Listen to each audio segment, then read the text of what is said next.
Hey yo, welcome back. It is Guido once again with a tactics talk. On this episode, I've got another new subscriber, and his in-game name is FoggOfWar. He's driving his AMX 1357 Tier 7 French light tank. He's on the bottom of a 357 on Paris, and there's two artillery on each side, and this looks like a recipe for disaster, doesn't it? A 1357 on Paris, and he sent this and said, hey, here's an okay game, and I'm just looking for you to take a look at what I did wrong. So we're going to do a first look on this. For those of you who are new, this is one where I have not even looked at this replay yet, and I'm just going to comment as we go. I have seen the end game as far as the stats go, so I do know what happens ultimately, but I don't know how it happens. So let's take a look at this. He's already blitzed up the middle in his 1357, and off we go with FoggOfWar on Paris in a light tank on the bottom. This doesn't sound like it's going to go well. Get some lights trolling around in the middle. This is something I do not do. It is kind of dangerous because if they get lucky and hit you, you're bumming. But what it does is what he just did. Gives a little bit of essay on who's going where, and he starts to move out. Whoa, going to do a power slide into the wall. I like his camera work there, Fogg. I like your camera work because you're looking where the threat is and driving, and that is something a lot of people do not do. Not going to be easy for the 1357 to hit right there, so I'm kind of wondering if you're going to hit C and reload while you're running off. That is what I would have done there if I had no intention of re-entering the fight anytime soon. I'd have forced a reload. For all those of you who don't know, it is the C button. What that means is it will reload your clip, but you will not lose any shells. Some people don't know that, and they'll end up just shooting their last couple shells because they need to reload. Wow, we're coming right back at the middle, so we're 0-0-0 on everything. A blind shot. I would be careful about blind shots in 1357s. They don't have a whole lot of ammo, and because they shoot through it very quickly, you can end up out of ammo very easily. You can see he's carrying 8, so he's again down to 5.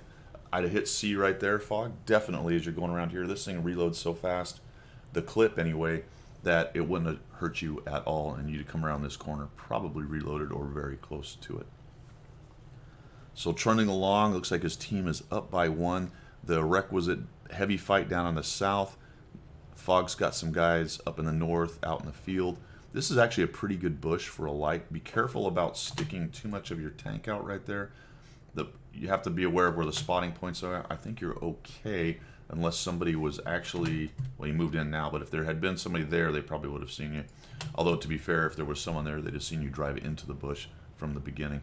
But those central bushes, if you can get into them, can actually be pretty useful because you can do things like this right here. These guys have no idea he's there. The elevation on this gun is miserable, and you can tell that he can't even lift his gun because he has a downslope where his hole's pointing down. So a downslope where his hole's pointing down. Does that describe exactly the downslope, fellas and ladies? So he's forced to reload there. Moves around. I don't know, do we not have 6th sense? Maybe we do not have 6th sense. Maybe we do not have 6th sense, and that can be dangerous because you can get a false sense of security out of that. And he must, or that Black Prince has one of the worst. Look at this, he just starts blazing in there. Nice job. I might have gone for the lower hole a little more, but there is that little plate halfway up that's a little bit smaller, so that was not a bad decision. And let's talk about that right now because, no, never mind, you're fine. I was thinking that you hadn't reloaded, but you had. And here we go. Now he's got quite a few bushes sitting around in front of him. He's able to basically shoot this guy with a double bush. The guy gets tracked, and that's exactly what you want. I'll take another shot in there.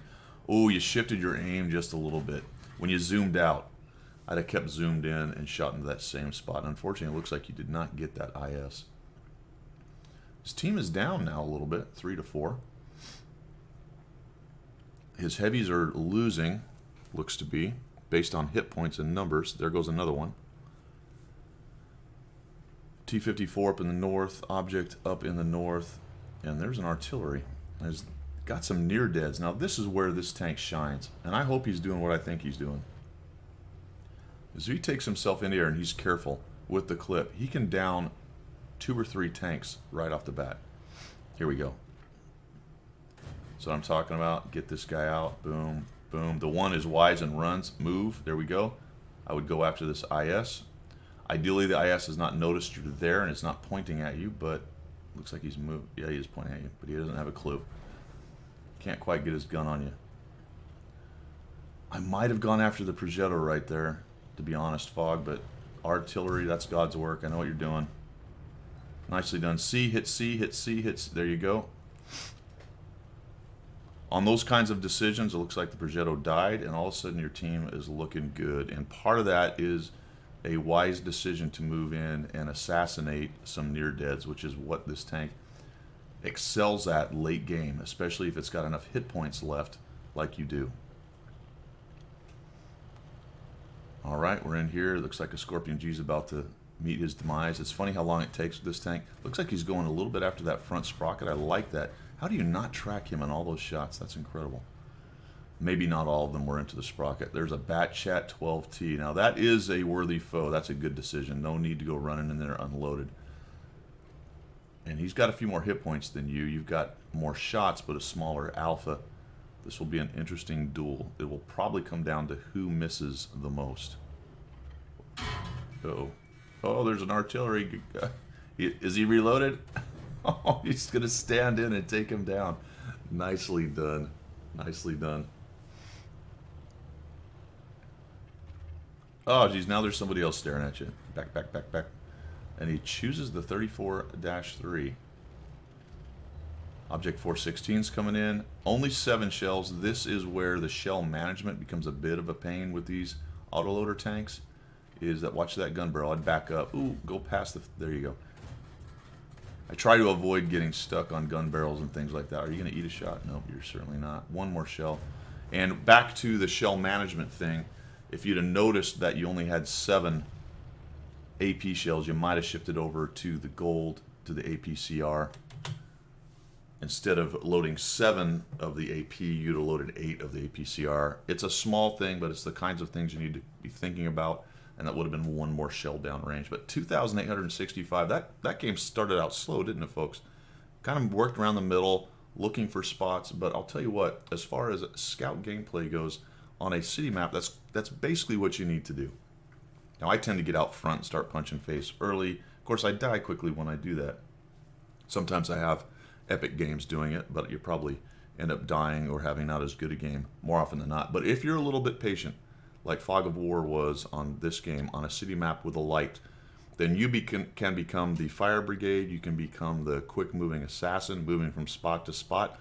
Once guns are thinned out and there's fewer enemy tanks on the board, you've got more opportunity to move around and flex on the map, and because they tend to be small, you can get places quickly. And you saw a great result, a Radley Walters, 8 kills. It's about a 1,500 base XP, bottom tier scout on Paris. So that is a well done Fog of War. Just a small, really small quibbles on some of the small positioning things, and maybe a little bit of ammo management and a couple spots of hesitation that weren't really hesitation. You were going in the right direction, but maybe just a little slower than perfection, I guess. So nicely done, man. Thanks for sending that one in. I hope everybody enjoyed it, and we will see you later from the first look and Fog of War.